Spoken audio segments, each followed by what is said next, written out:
E aí eu tive uma outra experiência que foi transcendental, e essa mudou minha vida para sempre. Eu tinha 19, 20 anos de idade, chegou um novo pastor na nossa cidade. Havia acontecido uns problemas na igreja, todas as igrejas têm problema, todas as comunidades têm problema, igreja é família que não tem problema, né? Só que esse problema mexeu com a estrutura da igreja, a igreja ficou quase vazia.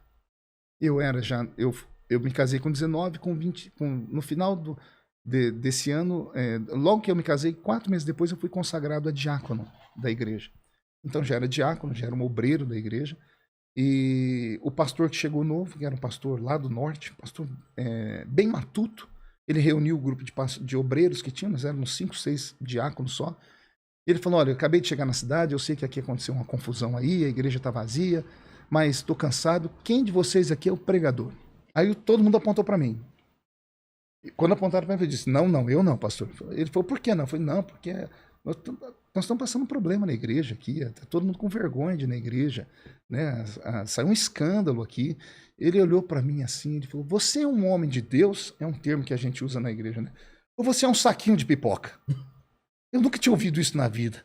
Eu falei, eu sou um homem de Deus. Ele falou, então prove, venha no culto hoje preparado e traga uma palavra de fé para a igreja. Quantos anos você tinha? 19 anos. 19 não, 20 anos já nessa época. Isso foi domingo, umas 4 da tarde. Fui para casa, morava numa casinha de 3 cômodos já. Eu e minha esposa, né? A Karen não tinha nascido ainda, era só nós dois. Eu falei, amor, o pastor me desafiou a pregar hoje. E você sabe como é que tá a igreja. Então você entra aí no seu quarto, fica aí, eu vou ficar aqui na sala orando. Porque eu preciso que Deus fale comigo. Eu dobrei meu joelho, Vilela. Coloquei um aparelho de som, a gente chama de toca-fita. Você lembra de toca-fita? Claro. Aqui, ó. Coloquei um toca-fita da Sony, né, que era o O da época. Né? Coloquei um cantor, uma fita cassete de um cantor gospel chamado Vitorino Silva. É um monstro da música gospel, já é um ancião, deve ter já mais de 70 anos, mas é um tenor, Vitorino Silva.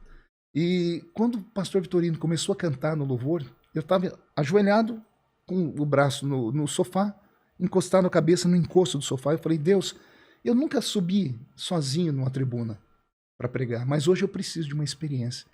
Eu preciso que o Senhor venha comigo. Eu estava fazendo uma oração, só que uma oração muito simples. Eu disse, eu preciso de uma experiência.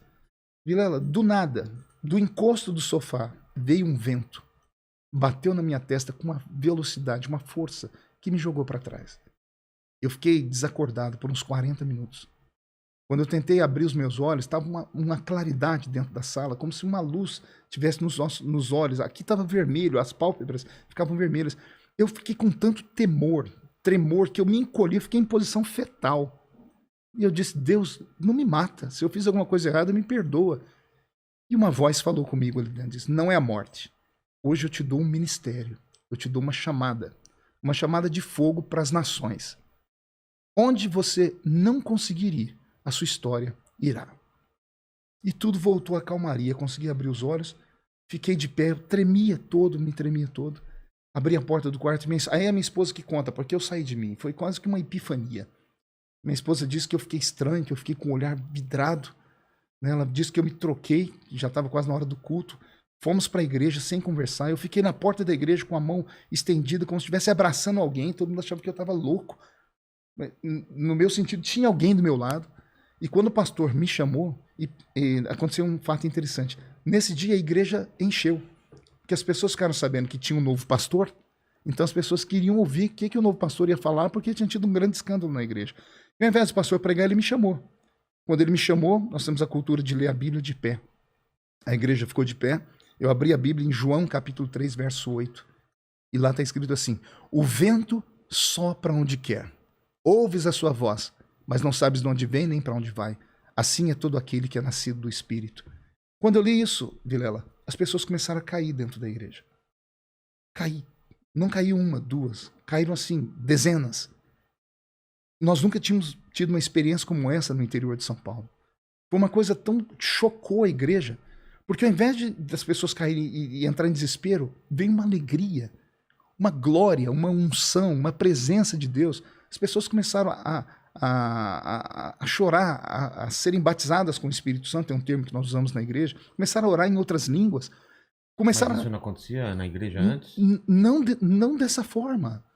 Geralmente um culto tem que ter alguém para pregar a palavra, aí você convida as pessoas para frente para orar. Eu apenas li a Bíblia. Quando eu li a Bíblia, veio essa glória que envolveu a igreja. O culto foi até 1h da manhã. Aí nós tínhamos uma congregação num bairro. Mas você pregou? Não preguei. Ah, não pregou? Não tive condições. Mas o que foi acontecendo? Deus Tá acontecendo tomou, até 1h da manhã?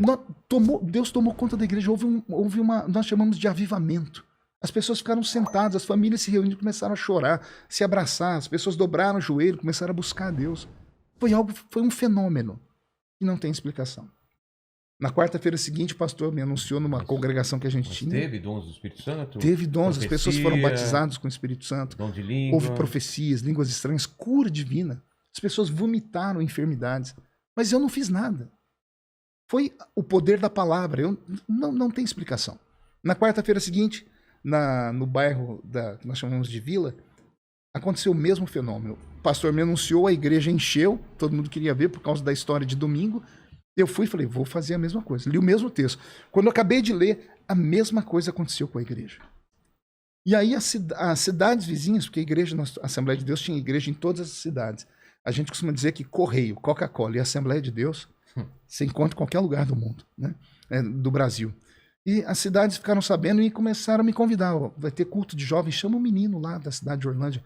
Eu ia, começava a ler, acontecia as mesmas coisas. E aí eu comecei a pregar. E nunca mais parei. E nasceu ali o pastor Marco Feliciano.